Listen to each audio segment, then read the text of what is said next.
Okay. Hello, everyone. Welcome. Welcome, welcome. It must be the first Wednesday of the month because we are back online. Hello, everyone. Come on in. Great. We're going to give it a couple minutes. I don't want anyone to miss anything exciting.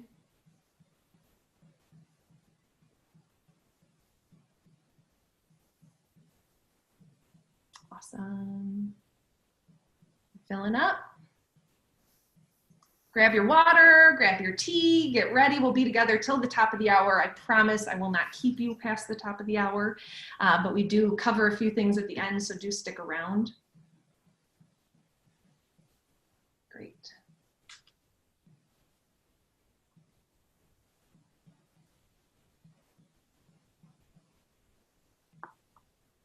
Okay. 7:01, folks, in Bozeman, Montana. Hello, everyone. I'm Maddie Roach. I'm XYPN's Director of Member Services. I just realized that I almost always wear an XYPN t-shirt on this call, and I'm not tonight, but our wonderful member, Ashley, is repping our XYPN swag tonight. Welcome, everyone, to our wonderful free webinar.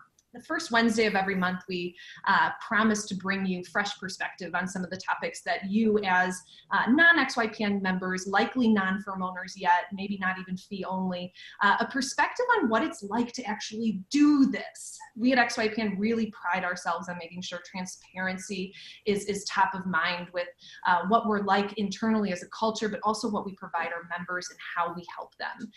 One of the efforts that we've done over the past number of years, I think we're on our 4th year of hosting these calls, is this specific call.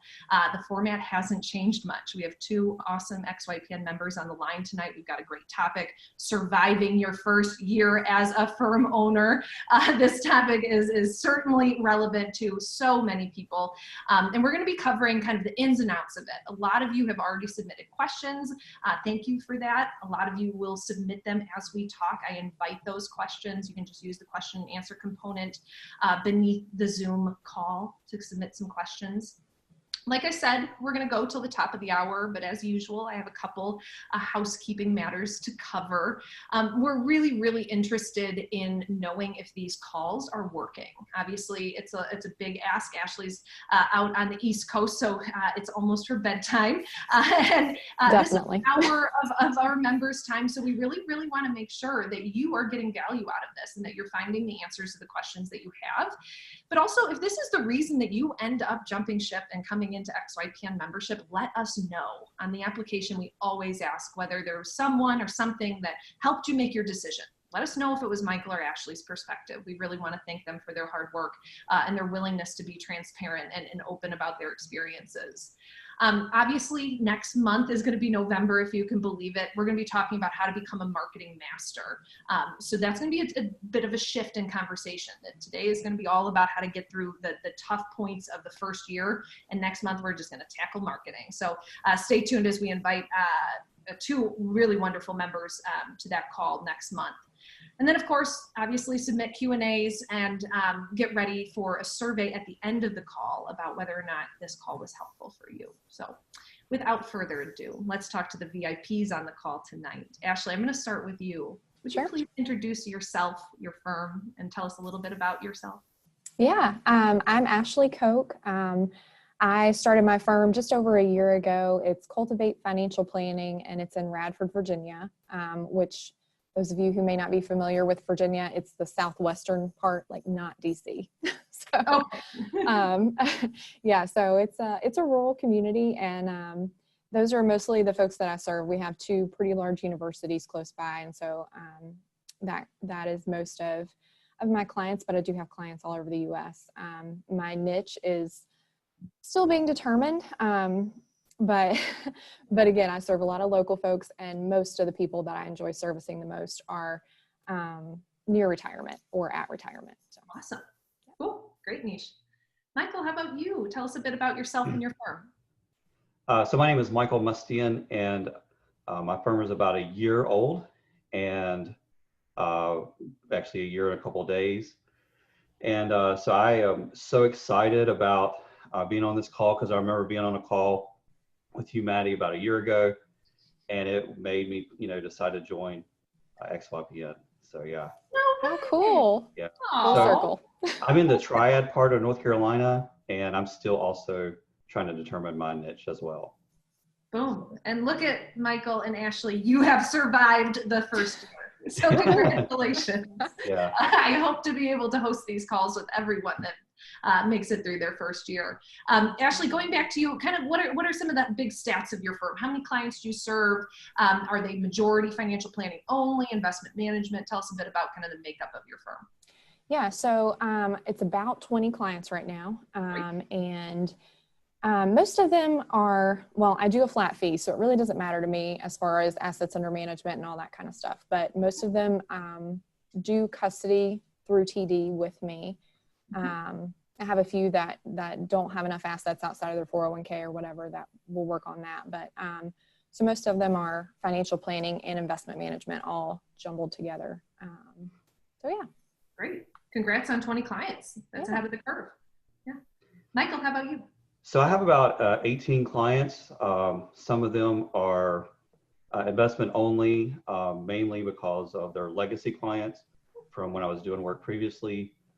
But I kind of set up a rule to where I'm only going to work with clients to do financial plans from now on. And so that's kind of what I do from this point forward. And that's really worked out well.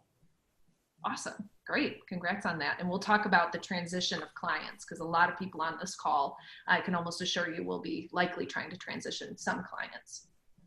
So let's go back to even before you launched a firm. I think this would lay a good tone for the call. Michael, what motivated you to start your own firm? Where did it begin, and what has carried through as your motivation? So my background is I was actually a pastor for 20 years. And from that, I was most recently an executive pastor. And I found out about a firm, which I won't really name, but it's a pretty big Fortune 500 firm that served Christians. And I was like, hey, man, I would love to do that. And I was used to working in a church doing the finances. And I moved to that firm then I realized, you know what, they were wanting me to do things like sell annuities. I was basically a glorified salesperson. And I was like, I don't think this feels right. And so that kind of got me to start asking questions to figure out, hey, what are the other models out there that I could do, which led me to XYPN. And I made the jump, and it's been incredible. And it's been the best decision that I've ever made as far as my career choice goes. It's awesome. Wow.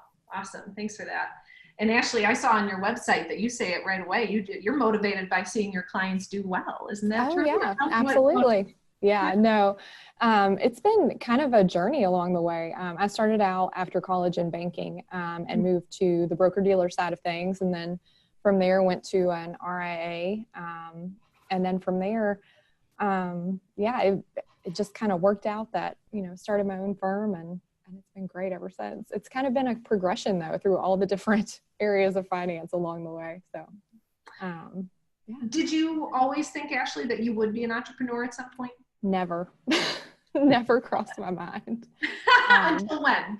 Until, honestly, the last firm that I was with, we separated ways abruptly, and they were paying me for 2 weeks, and I thought, I've got to get my crap together in 2 weeks. Where am I going to work? And so I, was looking for places to work, and my family is very rooted in this area, so I knew that leaving wasn't an option. There weren't many virtual jobs at that point. And so, I was like, well, I'm going to do this. I'm going to start my own firm. And I called TD Ameritrade and said, all right, how do I get set up? Because I have a lot of clients that are there anyway. So how am I going to make this work? And they were like, you need to call XY. They've got it down. I need to send that guy at TD a thank you letter, but Absolutely. Absolutely. Awesome, Ashley. And Michael, did you always know that you were going to be an entrepreneur? Well, it's kind of funny because I actually helped start kind of 2 churches. So I do have that background as well. So I like creating things and building things. So I didn't think it would ever be in business though, but it's kind of in my DNA. Yeah, absolutely. Well, cool. I've heard more often than not recently that XY is helping people be entrepreneurs when they never thought they would be, which is, I think, a really big compliment and a huge compliment to you guys who do it. So congratulations. It's super honorable to be able to hang your shingle and go out and do this and certainly survive the first year. And XY has done as much as we can to make it clear that this is not, we're not going to sugarcoat what the first year is like. And we're going to talk about some of the highs and lows of it. You can certainly make it through, but this is not going to always be easy. Let's address a question that came in just about legal structure. This question asks specifically about if you had shareholders, what kind of legal structure you might establish. But Ashley, let's start with you about what legal entity did you use to even set your firm up? And if you have any commentary on the question, feel free. Yeah, I'm a single member LLC, and I think that's what most XY members are. I think there are a few partnerships out there. I'm not familiar with anyone that's doing a shareholder arrangement. Yeah, but it certainly can be done. Yeah, I can't recall a member that is, but that doesn't mean it can't be done. Michael? Yeah, I'm a single member LLC as well. So, but it is possible, I guess, theoretically to do an S Corp and have a few shareholders, but I'm not familiar with anybody that does that. Yeah, yeah. Michael, we'll stay with you. I want to talk about compliance because compliance is a big part of your first year. In fact, it's the first quarter of your year with XY, and then it becomes oftentimes a very scary black cloud. But at XY, we try to get that cloud to go away because it really isn't that scary. But Michael, what was the registration process for you in North Carolina? So great question. North Carolina is a state where maybe the regulators are a little bit tougher on registration. I know that my experience was it kind of was sitting there for a while. I think there were some XY firms that were just kind of sitting there as they were trying to figure out what to do with us. And so that was kind of an issue when I was being registered. But honestly, I couldn't have even thought about starting the firm on my own without the compliance support from XYPN and just the updates and how they helped me kind of through the whole process from beginning to end, walking me through answering questions. And I just have found that whole process very valuable and key to being confident in talking with regulators about my business because I'm very apprised of what they're looking for from a compliance perspective. Yeah, absolutely. I remember when we brought compliance in-house early 2016, we had been outsourcing it before, but so many members needed that access to an in-house compliance specialist. And now we have 7 staff members on that team and a coaching program that lets you actually retain those folks for reference throughout the month. Ashley, what was compliance like for you when you started the process of getting registered in Virginia? Yeah, I mean, honestly, I feel like I'm lucky because Virginia was fairly simple. And a lot of it had to do with Travis at XY helping me. That was huge. Basically, there are templates for everything. And he, sat down on the phone with me and walked me through, this is what you need to do. And, what is your plan for this? Well, this is what you need to say here. And he kind of, had it all laid out. So we sent it in and I'm wanting to say it took right at a month for them to, send me a letter that said, okay, we need this, this, and this, sent it back and it was good to go. So honestly, it was a lot easier than a lot of the stories that I've heard with other states. Yeah. So I feel like I was pretty lucky. And then, you set all that up at the beginning and it's kind of just a whirlwind, you're doing your compliance manual, you're doing your ADV and all these things. And so, a study group that I'm in is currently this month going through the compliance process again, revisit your compliance manual. What do we need to look at? What are the strengths and weaknesses we have here? And then that's been super helpful because at the beginning, you don't always know what to do. And looking at it a year later is super helpful. So just kind of going back and revising things. Yeah, great. This goes to a question that was submitted early on. How did you plan, Ashley, your go live date? Did you have October 1st, you were going to go live no matter what, or how did you set it up? No, I was going live as soon as I could because everything happened so quickly. It just do it as quick as you can. And so that's what I did. And I think it was right at a month, maybe a month and a half after I started working with XY that I got to go live. Great. Great. 8 to 12 weeks is what we like that's our personal KPI in getting you registered. As Michael alluded to, there are hangups in places like Nevada and some other states, but we really, really work with them to make sure that we get you filed in an efficient manner. Michael, did you have a go live date, or were you kind of just waiting for registration approval? So I was, I guess, approved at the end of August, and then we had XYPN live in September. And so I said, well, I'm going to go to that and then launch October 1st, which kind of happened to be like fourth quarter, just for billing purposes and just ease of all that. So yeah, October 1st was going to be my go live date. Great. Purposefully. Yeah. Awesome. And great. Awesome that you hung out at XYPN Live until then. That's great. We had a member get approved while she was at XYPN Live 2016, which was really fun to celebrate. Michael, I'll stick with you. Do you have what's one tip you would give to our callers on surviving the first year when it comes to compliance?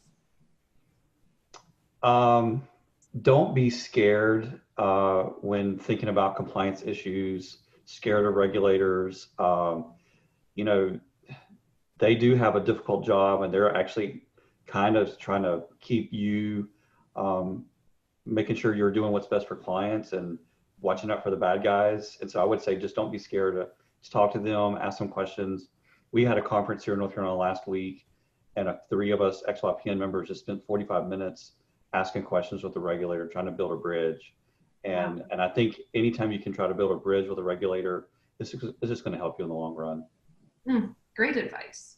Ashley, what about you? What's one tip you would give to folks in their first year of handling compliance? Yeah, I agree with that. And I attended one of the compliance sessions at XYPN Live, and I think Kingston said it best. It's more about the culture. So don't be, I think my biggest fear was, what do I not know? What am I not doing? And it's all about the culture of compliance. So if you're trying to do things, if when something comes up, your first thought is not, how can I sweep this under the rug? It's how can I document this? then you're on the right track and you're doing fine. Regulators know that, we're doing our best and that kind of thing, and they'll tend to work with you, I think. Fabulous. Fabulous. Ashley, tell us about your fee structure. We already have questions coming in about that. Walk us through what you offer. You said a flat fee. That's awesome. I know a lot of our members do flat fees. What went into that decision, and how do you let your clients choose what fees structure they get? Yeah, gosh, I feel like this is the biggest conversation that we have in amongst members and just in the industry as a whole. So I am flat fee only, and the way that I calculate it is based on complexity of the situation. So when a client comes in, I get them to submit, a bunch of documents. I go through it, kind of prepare a summary and figure out how I can help. And from there, I know how complex the situation is, how long it's going to take me, and I use those hours to estimate, what the cost of that relationship is going to be. I like it for a couple of different reasons. A, the clients know exactly what they're paying. It's clear, it's upfront, it's transparent. I also like it because if I can't manage the assets, or if they don't have any assets, it still works. And sometimes it just doesn't make sense for me to manage the assets directly. Maybe they're going to do a great Roth conversion and they need all of their money in the 401k so that they're not in IRAs. It just happens that way. And so it's nice to have that flexibility that, it doesn't have to be based on assets. Totally. What a wonderful gift to your clients too. Michael, how about you? How did you set up your fee structures? Did you go around and around and around in circles about them like many of us do? Hey, I still am. What are you talking about? I'm kind of dizzy just thinking about it, right? But yeah, so I'm actually had set it up to be a kind of a financial planning fee and then a AUM fee. But I am actually moving towards a flat fee simply because one of the niches I've come up with is pastors. And they have some of their assets in a 403B that really it's in their best interest to keep in the 403B for tax reasons. And so I can't really charge on AUM with that. And so I'm actually moving to a flat fee as well that does take into account those assets and the complexity of the situation, just like Ashley. And it takes some of those conflicts away, even with other clients that are like, hey, should I pay off my house or invest with you? You know, well, your fee is going to be the same no matter what, you know, because it's based on your situation, not how much money I'm managing for you. So I like that flat fee model better.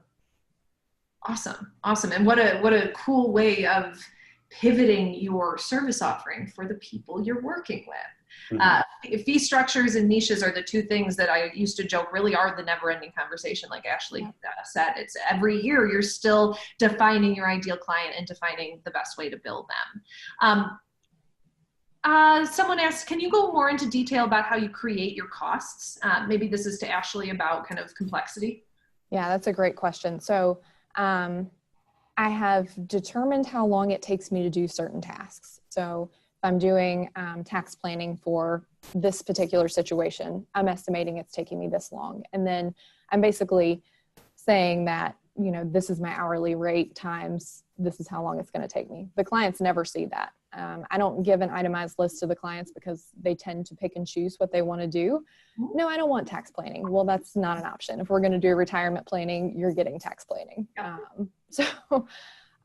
don't itemize it in front of them, but I do have a spreadsheet that, you know, this is the task we're doing. This is how many hours it takes me.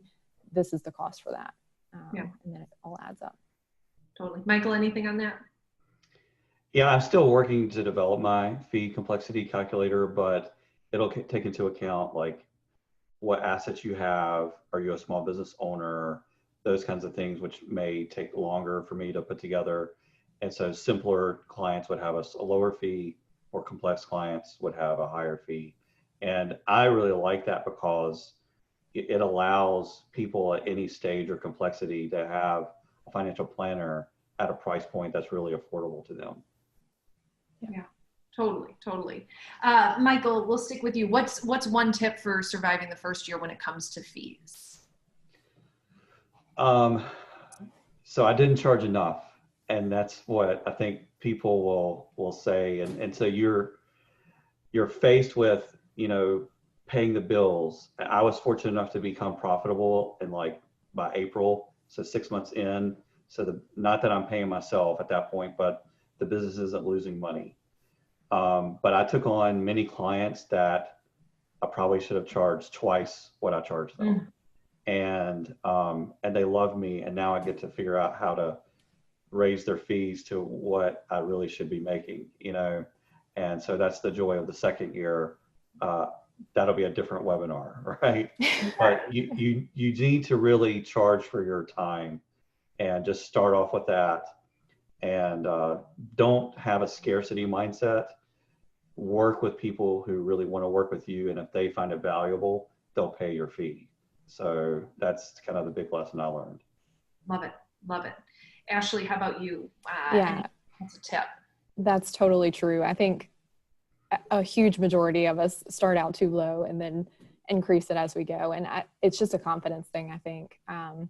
So a good way for me to start was to kind of back into the numbers. Like, you know, this is how much I want to make in a year, you know, once I'm established. These are how many clients I can adequately serve in that time frame.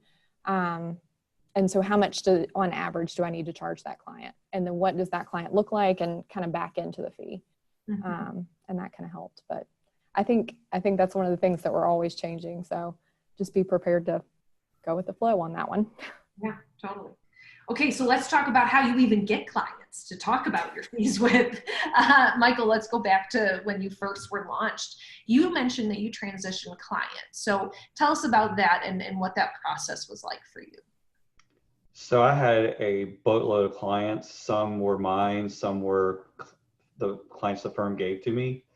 I only took about 4 clients with me on purpose because many of them, so I didn't start off with a whole bunch of clients. And so many clients were not going to be profitable for me. And I would spend more time, trying to service them. And some of the clients that were given to me, I didn't even know who they were. And so I didn't really take that many over and just kind of built from there. So maybe 4 out of my 16 or so clients transitioned over. And where did you find the others? A couple have found me online, so I've been able to be in a couple search engines, and they found me. I'm honestly like the only fee-only planner in my county, and so many people, unfortunately, have had experience with other advisors that are really sales-driven here in my town, and are looking for somebody like me that's not as biased. I actually know a lot of pastors, so I talk to pastors, and so I've got like 3 or 4 pastor clients, and so I'm doing a presentation to pastors on Monday. So it's just taking advantage of my natural market to get clients that way. So those are just a couple of ways. Totally, totally. Ashley, how about you? How did you find your first few clients? Yeah, I too left a firm, so I had a couple that followed. But after that, I have a pie chart, and it's completely separated. Like it's all over the place. So a lot of them, or some of them, came from referrals of previous clients or current clients. Cool. Some of them were from centers of influence, like, you know, accountants that I've worked with, mortgage brokers that I've worked with. Had a couple from NAPFA, a couple from XYPN, probably 5 from XYPN over the last year. Wow. And then Google searches and things like that. I too am in a rural community that's pretty small, and you know, there aren't a whole lot of fee-only financial planners, and so getting a few of those. And then FPA, I think I got maybe 1 or 2 from there. Yeah. Wow. Awesome. Great that you keep a pie chart. That's exactly what we hope people do. So far, it's not telling me anything, but it's there. Well, we do have data on this. The program at XY tracks a lot of this data and asks members where they get their first clients. We really see that over the first 2 or 3 years, it's all coming from people, you know, referrals, centers of influences, networking groups, things like that. But Michael, for you, we had a caller ask, have you found that not being a CFP has deterred any clients from working with you, or not being listed on the profile page? Has that impacted you or anything like that? You know, I probably don't have the volume of inquiries that Ashley does, because I'm not on those search engines, but I still I have a prospective client phone call Friday from just searching fee only planner. And so one of the things I've engaged with a kind of a marketing firm to help me with SEO optimization, and that has really helped out. I'm actually sitting for the exam though in November. So yeah. So I hope I don't fail this test like I did the last one. The last one was a personality test, and I failed. But yeah. So I think that should help by getting me on like the XYPN and CFP search engines. So good for you, Michael. That's awesome. And Ashley, you mentioned that your town is rural and that you're one of the few advisors in your area. Are you finding that most of your clients are local to your area?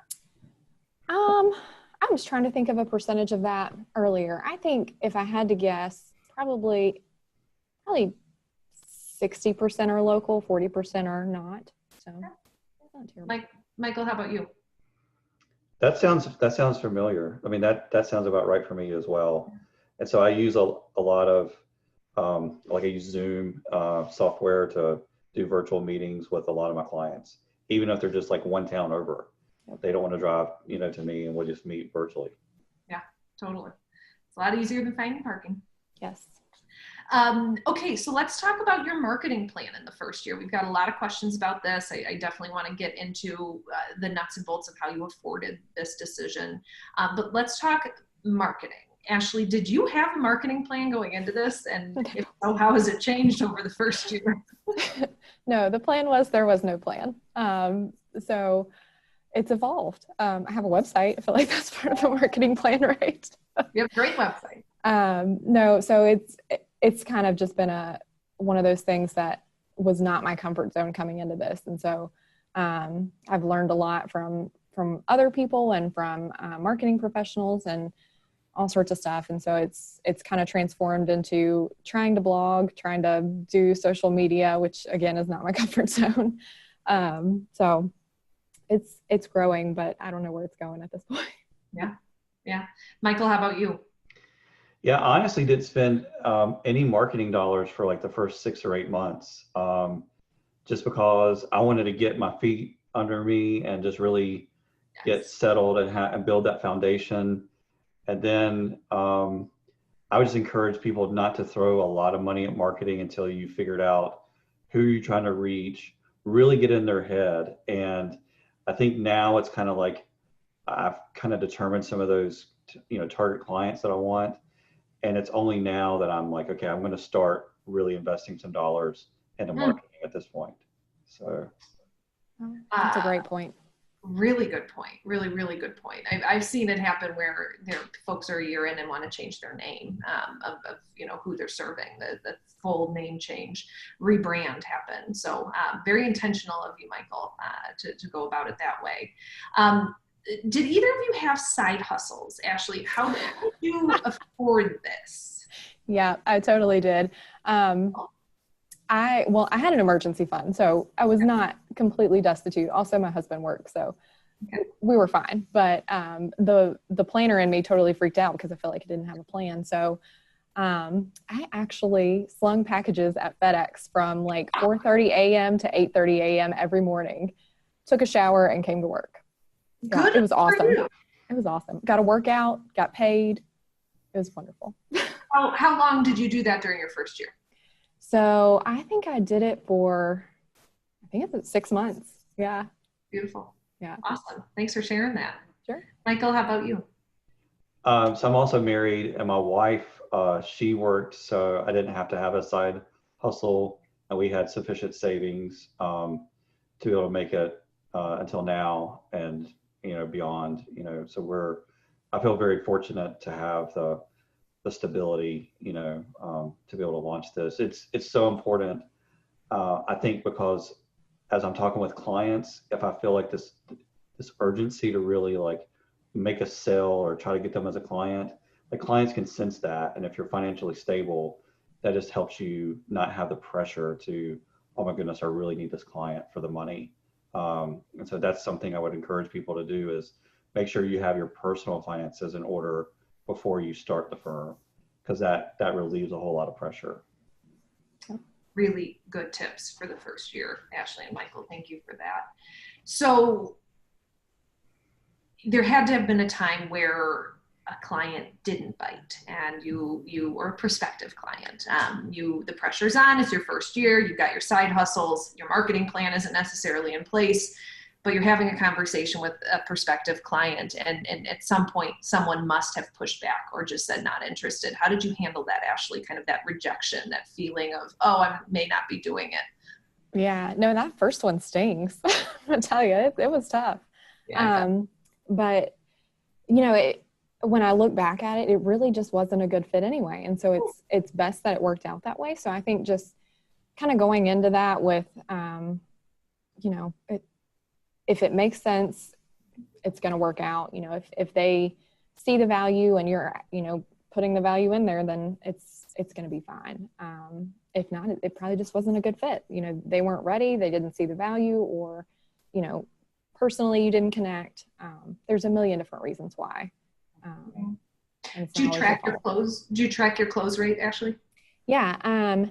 So I track it based on inquiries. So anybody who reaches out and says that they're the least bit interested, versus how many people I've closed. And I think it's about 60%. Wow.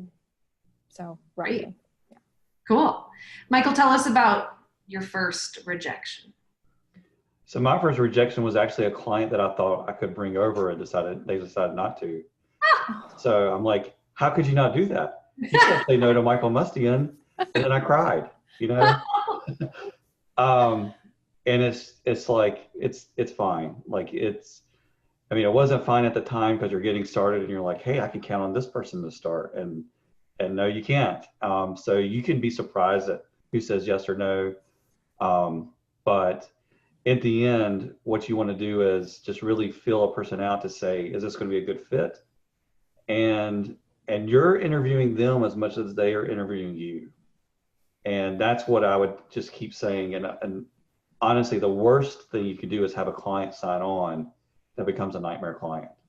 and that makes your first year really hard, and you don't want those. So so if you lose a client, just say to yourself, I just lost my nightmare client, and then go on to the next person.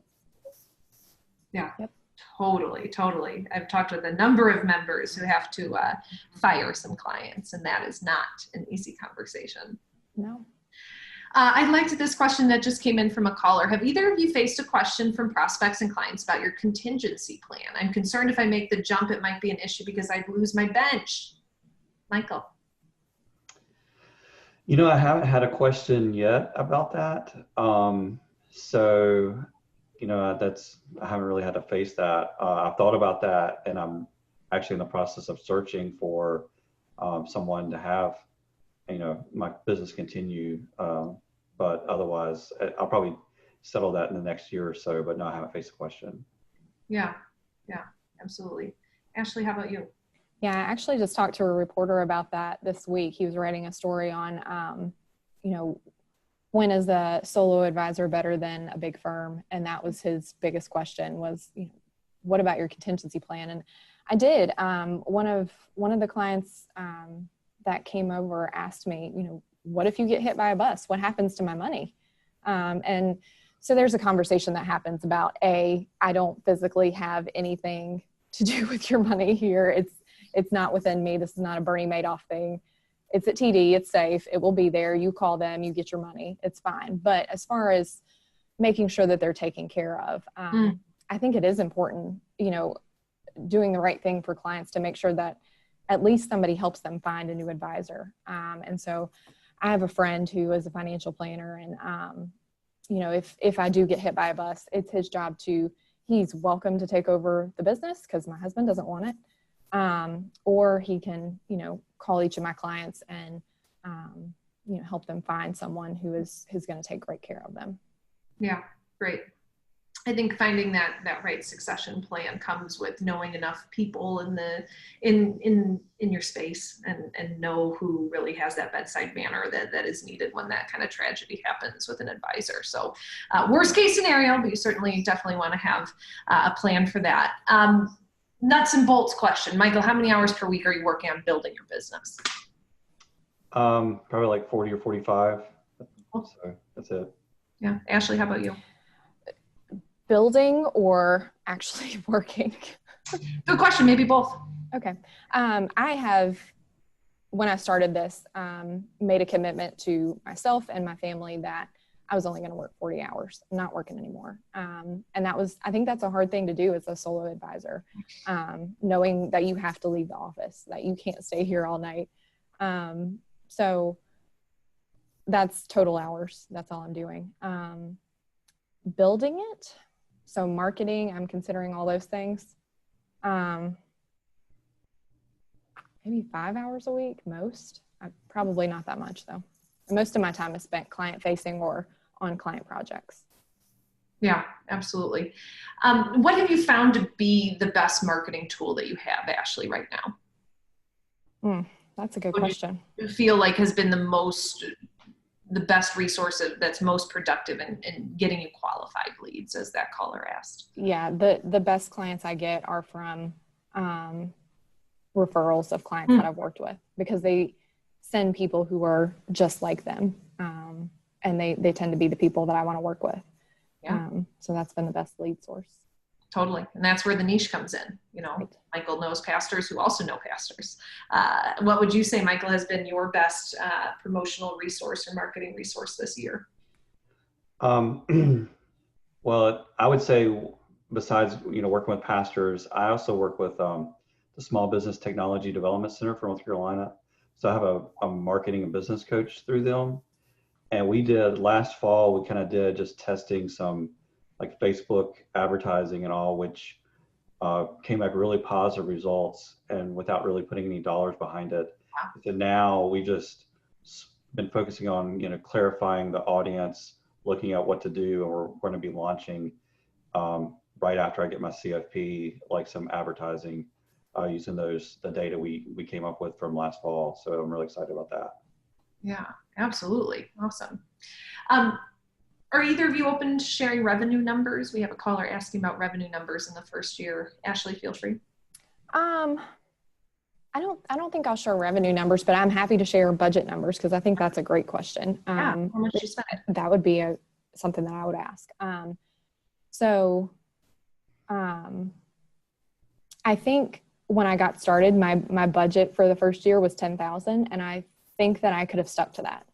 Cool. Yeah, I was looking at it the other day because in preparation for this call, because that's the question I would have asked. I didn't stick to it because I didn't have to, and because there were things that I wanted to do for the business. I wanted a physical space. I don't need one. I could totally meet with clients in a coffee shop, but I wanted a nice physical space. I wanted furniture for the office.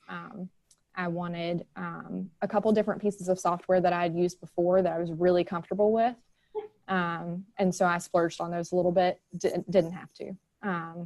So I ended up spending, I just looked at it the other day, I think it was $24,000. But again, a lot of that was nice to haves, and, only about 10,000 was, get through the first year type deal. Yeah, totally.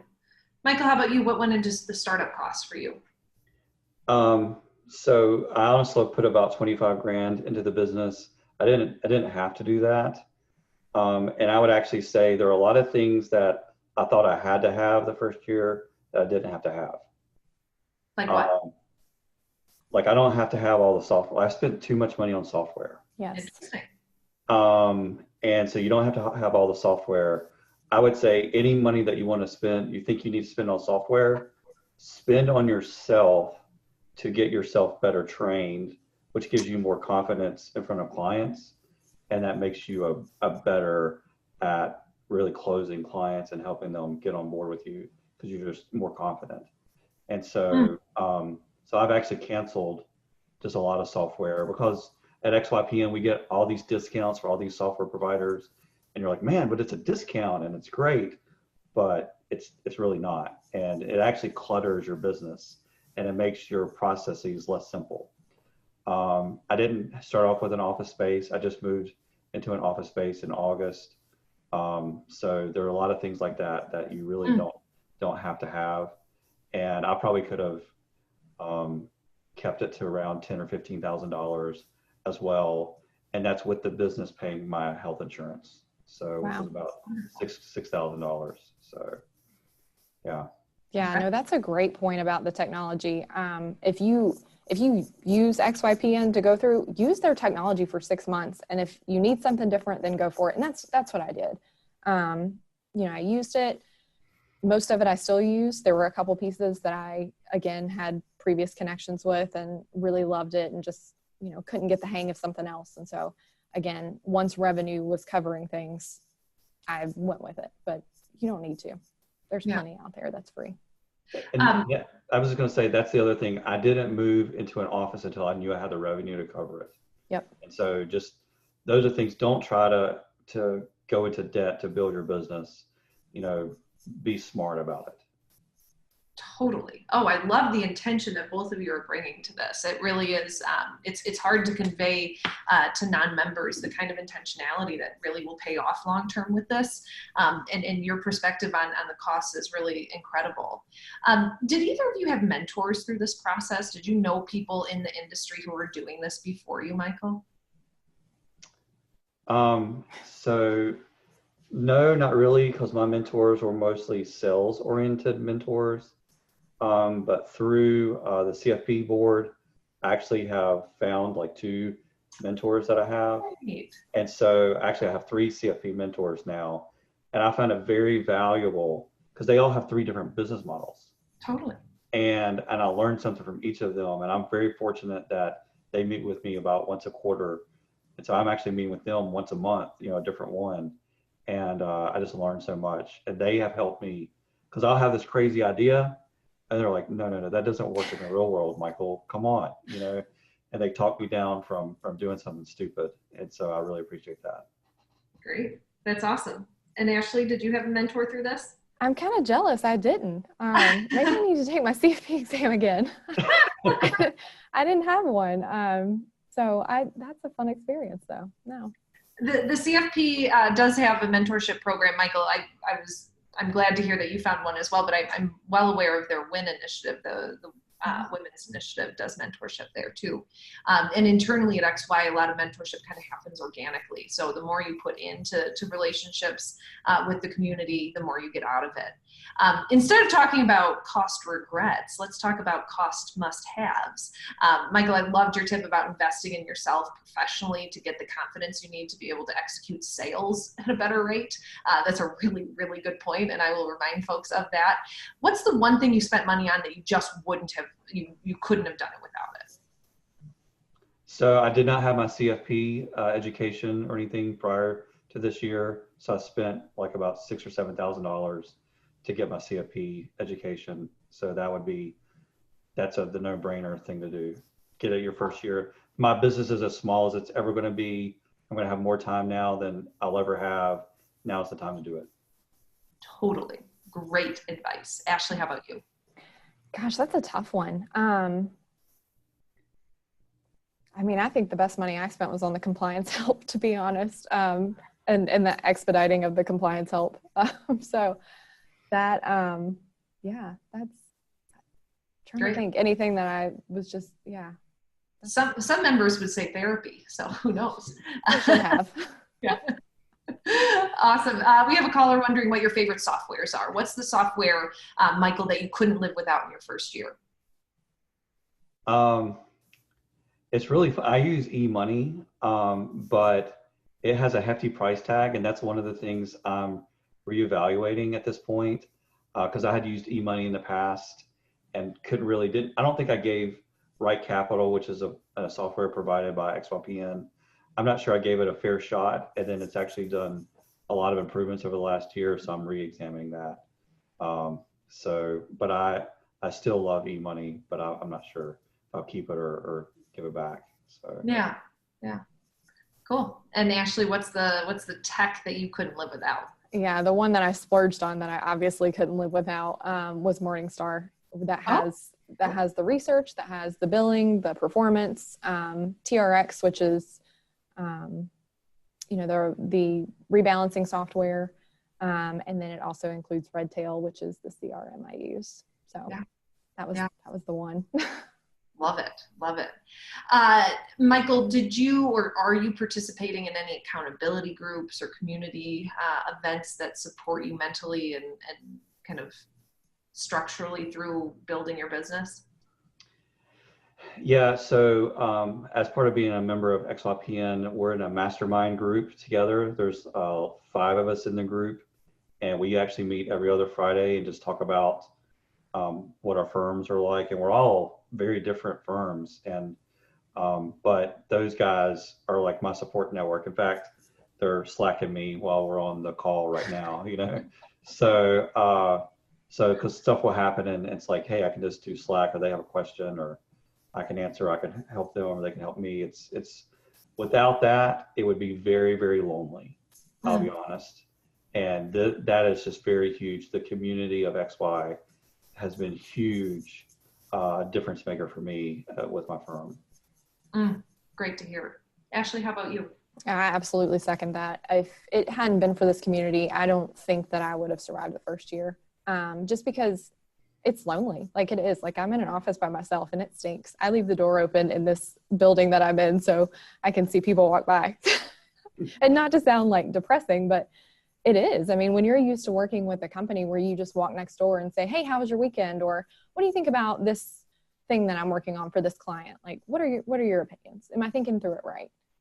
It makes a huge difference to have a community to go to. So when I started in XYPN, I think they've changed the way they do things a little bit, but I got put in a group of people who were starting at the same time. And so people fizzle out because that's what people do, but we have a solid group of about 6 that are left, and it's a phenomenal group. We started out meeting twice a month, and all of us had gotten together at XY Planning Live and said, we just need to meet once a week because we like each other that much. So we're kind of starting our own thing where on the off weeks we'll meet, but it's been huge just to have that. And not only that group, but a larger community too. You know, we have the forums where, you know, I feel super comfortable hopping on and saying, you know, I've got this tough client situation. chime in, give me some advice. Like, what would you guys do if it was you? And, within a day, 20 people have commented some great ideas that I never thought of. So it's so helpful. Totally. We've got some questions about time management, and it's always really interesting in the first year of how folks spend their time. Ashley, talk to us about kind of how the time you've spent every day, kind of what the breakdown looks like. How has that evolved over the year? And did you underestimate anything? Did something take way more time than you thought it would? Yeah, in that group that I was talking about, we tried to make kind of an ideal week calendar. Like, this is when I'm going to do compliance. This is when I'm going to do bookkeeping. These are the hours that I'm going to spend with clients. These are the hours I'm going to spend working on clients. And so some things have remained the same. I usually don't meet with clients on Mondays or Fridays. Mondays are my prep days. Fridays are my catch up and compliance days. And then sometimes I take Friday afternoon off. So things have mostly worked out like I thought, but I have spent a lot more time on the back office side of things. So compliance, bookkeeping, just paperwork for TD and all that kind of stuff. I spent a lot more on that than I probably budgeted for. Yeah, interesting. Michael, what was your experience with time? Yeah, so I kind of block my time out in blocks, and so I do the same thing. There are certain days, and it may change from week to week, that I don't meet with clients. It just helps me focus on what I need to do for that week. And then, but I get energy. I'm an extrovert, so I get my energy from meeting with clients. So I got to meet with clients pretty often. But I would say too, a lot of the time I spend that I find that I wish I didn't is I'm working on stuff, and I'm trying to tweak things, and I'm constantly trying to change things. And you really don't need to do that. You don't need to spend time making the perfect process. Yep. Just make it what it is. Spend more time. I hate to say this because it's not a fun thing that for a lot of us we don't like to do, is prospecting and just talking with people, not like in a salesy way, but just be out and about and go to different places and be in front of people. That just helps you kind of be more visible, do charitable things or activities. And that just allows you to really be visible, and you can spend more. I need to spend more time doing that than kind of crafting the perfect process. So, yeah, totally. A caller just said you both have been wonderful. Oh, thanks. Michael, mainly Ashley. Michael, did you hire an accountant to help with your taxes the first year? If not, do you have an accounting software you use? Anything like that? So I did hire an accountant to do my taxes the first year. They did it wrong. Oh, I found errors. No. Yeah. Not good. So I found out I'm really good at taxes, by the way. And so that's kind of one of my superpowers. And this year, so XY has an arm that does like tax preparation. So I'm going to have them do my taxes this year, which is a really cool thing to do. And because I don't need to be doing my taxes, so I need somebody else to look at that stuff. Yeah, totally. Ashley, how about you? Yeah, I have an accounting background, and so I use QuickBooks. It's no big deal. We do have someone that does our taxes too, though, Michael, just because I don't want to argue with my husband about what farm expenses are deductible and what aren't. So it's worth it. Yep, totally. Let's talk about kind of in hindsight. Michael, what would you say is the most surprising thing you learned about being a business owner after the first year, personally or professionally? I would say just the freedom you have is just incredible. You can actually, even though this is financial planning and it's business related, you can actually have the freedom to be very creative. And very relational. Even though we deal with a lot of numbers, I just find that my pastoral background really helps. And to be honest, people tell me more things not as a pastor than when I was a pastor. Like, they're more honest. And so that just is so cool, and I love it. So it's been awesome to have that freedom to be with people and be creative and do all the things that I love to do, and I get a lot of energy from it. Yeah, that's wonderful. Ashley, how about you? What was the most surprising thing personally or professionally about being a business owner over the past year?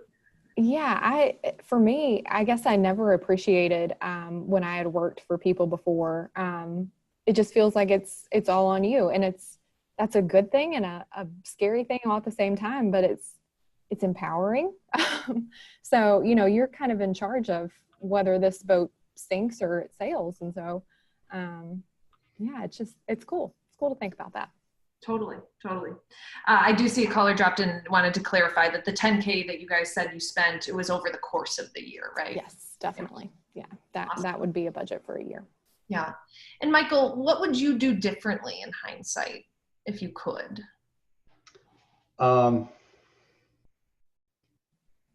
would say I would probably just, good question. Can I think about it? Can you go to Ashley? Let me Sure. come Ashley, back you to have me. an idea Yeah. what I gotcha. Okay. Yeah, I would have thought about all of this more and had everything planned out before the start date. So probably before I left my job. But just kind of planned all this more. So kind of thought about the company more, thought about what I wanted it to be, and kind of built some systems out a little bit beforehand. Been a little bit more prepared. Interesting. Yeah. Sounds like you're a planner. Oh, well. Michael, how about you? Yeah, I would honestly say probably the same thing. I know that's probably bad, but I had a job offer that I thought I was going to take that kind of maybe fell through. So I kind of backed in to this as well. And so had I known a year in of all the stuff that I really needed to do, I would have tried to work on that on the front end before I launched the business, and that would have been much smoother in the first year. But it is what it is.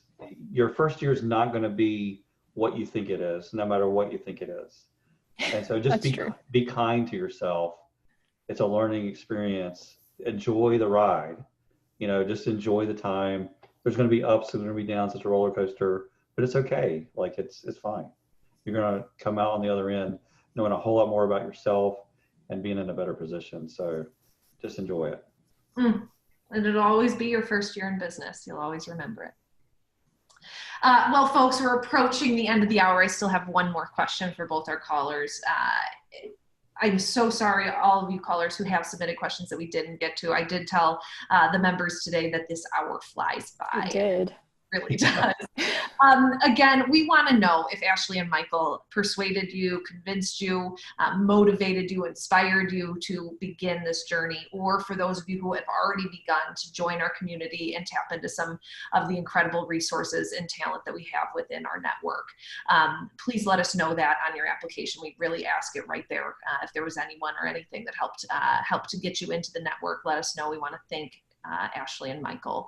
Of course, be sure to tune in next month as we talk with Eric Roberge, who is our member up and coming of the year, or the member to watch, I should say. He won that award. And Christina Livadari with talking about how to become that marketing master that so many of us want to be. These two folks really, really know how to do marketing, so you're going to want to tune in next month for that. And of course, we're going to submit a survey here in the question and answer comment area for you to take. And please do take that survey. It's quite short and sweet. We just want to know if this was a good topic, if it was good for you to listen in tonight. And let's, of course, ask our members one last question. Ashley, if you could speak directly to the callers right now about their decision to start their firm or continue to run it, what would it be? Oh, mercy. Just do it. Just do it. Just do it. There you go.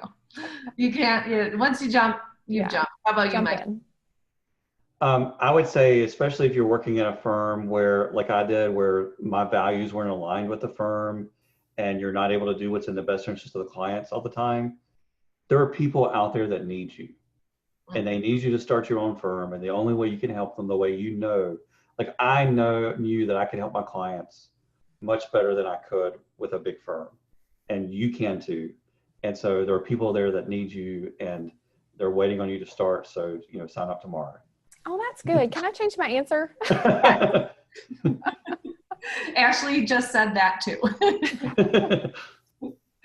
Well, Michael and Ashley, it's been a total honor to spend an hour with you. I wish I could spend 20. I could learn so much from you, and I believe that all of our callers did too. I really, really appreciate and respect how humble you both are, how vulnerable you've been tonight, and open about your experience doing this. Like we say all the time, it is not the easiest thing in the world, but man, it pays off. And the return on investment is so huge personally and professionally. So know you'll be in good hands and with like company like Ashley and Michael if you do jump into XY. Otherwise, everyone have a great, safe, and wonderful Wednesday night. I almost said Tuesday. Have a great night. Thank you, Michael. Ashley, get to bed. We'll talk soon. Thanks, Maddie. Thanks. Bye-bye.